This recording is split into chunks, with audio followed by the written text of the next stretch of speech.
سجدوں میں دو سجدوں کے درمیان ایک دعا ہے، اگر اس کی مشق کر لیں اور مسلسل مشق کر لیں، اللہم اغفر لی ورحمنی وعافنی، مختصر دعا ہے۔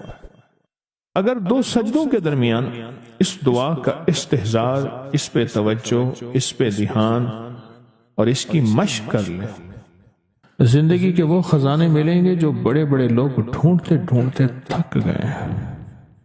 کوئی گولیوں میں ڈھونڈتا ہے، کوئی ٹیکوں میں ڈھونڈتا ہے، کوئی شیشوں میں ڈھونڈتا ہے، کوئی نشوں میں ڈھونڈتا ہے، کوئی بڑے بڑے مخملی بستروں میں ڈھونڈتا ہے، کوئی بادشاہ بننے کے لیے سیاست میں ڈھونڈتا ہے، پتہ نہیں کہاں ڈھونڈتا ہے بندہ۔ اس دعا میں وہ کائنات کے تین راز ہیں، اللہم اغفر لی ورحمنی وعافنی۔ سب سے پہلی چیز جو اللہ پاک جل شانہ بندے کو عطا فرماتے ہیں وہ اپنی رضا ہے، مغفرت کے خزانے ہیں۔ زمزم کی دعا کیا ہے؟ اللہم انی اسألک علما نافعا ورزقا واسعا وشفاء من کل داء۔ اس دعا میں ایک حیرت انگیز ماصلت ہے، یکسانیت ہے، الفاظ کا فرق ہے، مفہوم ایک ہی ہے۔ آپ کبھی غور کیجئے گا، یہ جو دو رکوع کے درمیان، دو سجدوں کے درمیان جو دعا ہے، اللہم اغفر لی ورحمنی وعافنی، مغفرت فرما، رحم فرما، عافیت عطا فرما، عافیت عافیت، دل کی عافیت، دل کا سکون ہے، جذبوں کی عافیت، لاجواب زندگی ہے، ٹینشن فری لائف ہے، عافیت۔ کھانے میں عافیت ہے، یہ کھانا میرے لیے بیماری نہیں بنا، صحت بنا۔ ایک قدم کے بعد دوسرے قدم پہ عافیت ہے، میں پھسلا نہیں ہوں، میں چلتا رہا ہوں، بیٹھا ہوں تو اٹھا ہوں، پھر اٹھ کے بیٹھ گیا ہوں، یہ بھی عافیت ہے۔ یہ نوالا خوراک کی نالی میں گیا ہے، پانی کی نالی میں نہیں گیا، پانی میں کی طرف جا رہا ہے، عافیت ہے۔ دیکھیں آپ ایک ہی وقت میں پانی بھی جا رہا، خوراک بھی جا رہی، سانس بھی جا رہی ہے، اب یہ سانس کی نالی میں چلا جائے، عافیت نہیں۔ قریب ہمارے ایک جاننے والے فوت ہوئے، صرف مچھلی کا کانٹا پھنس گیا، ساری زندگی مچھلی کھائی تھی، یہ کانٹا عافیت نہ بنا اور یہ کانٹا موت بن گیا۔ اللہم اغفر لی، معاف کر دے۔ جو ہمیشہ معذرت کرتا ہے نا، معافی مانگتا ہے ہمیشہ، رب اس کے لیے اپنے خزانوں کے دروازے، دولت ہے، رزق ہے، صحت ہے، عزت ہے، عافیت ہے، اللہ کھول دیتا ہے۔ عافیت مانگتا ہے اور معافی مانگتا ہے، ہر وقت معافی، ہر وقت معافی۔ اس دعا کی طاقت اپنی زندگی میں تاثیر، کمال۔ اچھا پہلے عادت بنا لیں، ایک وقت آئے گا یہ عادت عبادت بن جائے گی۔ پہلے عادت بنائیں، مراقبے کی عادت بنائیں پہلے، اور ایک وقت آئے گا پھر مراقبہ عادت سے عبادت پہ چلا جائے گا۔ سچی بات بتاؤں، دنیا کے مشغلوں میں ہم باخدا رہے، سب کے ساتھ رہتے ہوئے سب سے جدا رہے، کوئی ہمیں پہچان ہی نہیں سکے گا۔ رب وہ دل کی روشنی عطا فرمائے گا، مراقبے کی مشق اور مشق کی وجہ سے وہ روشنی عطا فرمائے گا جو جاگتی آنکھوں سے اللہ وہ دکھائے گا جو مجھے آپ کو بند آنکھوں سے نہیں دیکھ سکیں۔ اللہم اغفر لی ورحمنی وعافنی، چھوٹے سے الفاظ ہیں، زندگی میں رس گھول دیتے ہیں۔ بڑی بلائیں، آفتیں، مصیبتیں، تکلیفیں، مشکلات، الجھنیں، ان کو زندگی سے نکال کے دھو دیتے ہیں۔ بہترین شہزادوں جیسی زندگی رب گزرواتا ہے، چاہے چھوٹا گھر ہو یا ایک چارپائی ہو یا ٹوٹی کھاٹ ہو۔ اللہ پاک حیرت انگیز خوشحال زندگی اور لاجواب بہترین موت، اور آگے آخری درجے کا استقبال، آخری درجے کا استقبال، آخری درجے کا استقبال۔ سجدہ آخری عمل ہے، عبادت کا نچوڑ ہے، اللہ کی حاضری اور اللہ کی حضوری کا ایک حیرت انگیز طاقتور ترین رکن ہے سجدہ، اور یہ دو سجدوں کے درمیان دعا ہے۔ اور موجودہ اس وقت موجودہ جو بے ترتیب زندگی ہے، عدم تحفظ کا شکار اولاد ہے، بیٹی بیٹا ہے، گھر ہے، جیب ہے، یا گاڑی ہے یا سواری ہے، عدم تحفظ کا شکار ہے.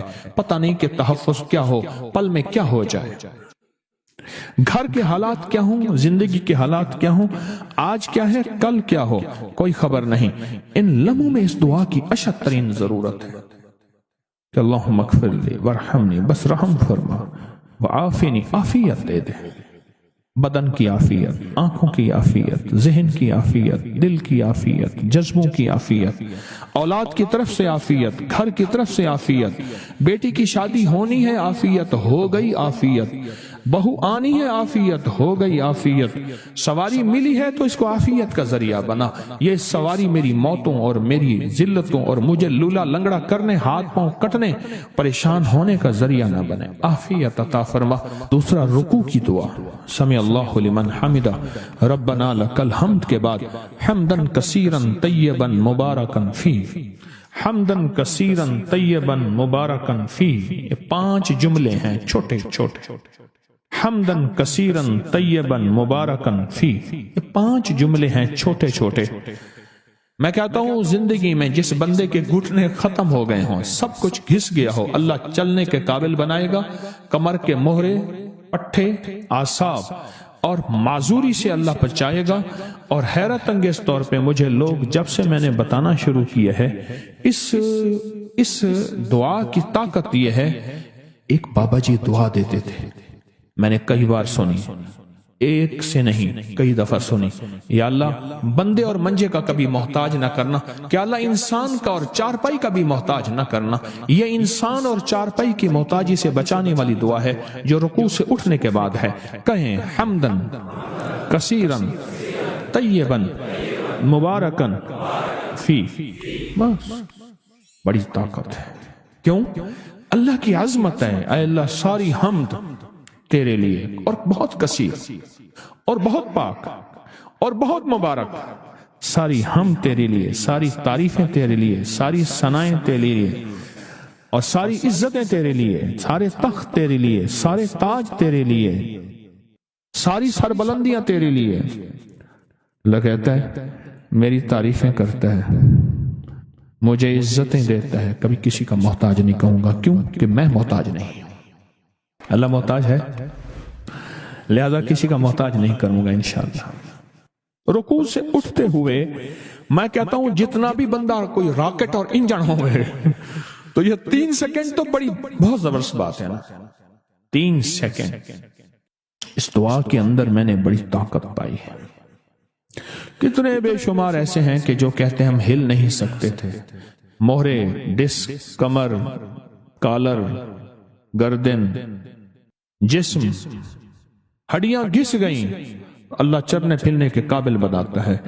جسم معذور ہو گیا، اللہ کہتا ہے ٹھیک ہے چلا پھراؤں گا تجھے، اس دعا کی طاقت سے تمہیں صحت مند زندگی، لاجواب زندگی دوں گا. اس دعا کے اندر اللہ کی عظمت ہے، اور جو ملتا ہے اس کی عظمت سے ملتا ہے، اس کی خوشامد سے ملتا ہے، اس کی منت سے ملتا ہے. اب ایک عمل ہے جو گھریلو جھگڑوں، گھروں سے نحوست کو ختم کرنے کے لیے، اولاد، میاں بیوی، بہن بھائی، رشتے ناتے، ان میں محبتیں ہیں، ان میں محبت ہے. اس وقت معاشرہ ٹوٹا ہوا ہے، اور جس کو لفظ کہتے ہیں نا کہ فیملی سسٹم بالکل ٹوٹا ہوا اور معاشرہ ٹوٹا ہوا. تو اس ٹوٹے معاشرے کو بحال کرنے کے لیے اور ٹوٹے معاشرے کو محبتوں میں لانے کے لیے یہ بہت طاقتور عمل ہے، بہت لاجواب عمل ہے. گھر میں نحوست ہے، بے برکتی ہے، جھگڑے نفرت ہے، شیطانی وساوس اور ایک دوسرے پہ بے اعتمادی ہے. جو بھی عمل کرے گا اس کا گھر بابرکت، پرسکون، خوشیوں کا گہوارہ، ہر جگہ سکھ سکون، آپس میں محبت، پیار، خوشبو، مہک. اور یہ طلسماتی دنیا اور عملیاتی دنیا کا حیرت انگیز عمل ہے جس سے آپس میں محبت نہ ہو، نفرت ہو، بے چینی ہو اور خام خواہ بدگمانیاں ہیں. یہ ساری چیزیں انشاءاللہ ختم ہو جائیں گی. آپ جہاں بیٹھے ہیں پوری دنیا میں، تو کس وقت پوری دنیا ہمارے ساتھ ہے، پوری دنیا میں جہاں بیٹھے ہیں آپ اپنا سر پر اپنے دائیں ہاتھ رکھیں گے، اپنا دائیں ہاتھ الحق والولی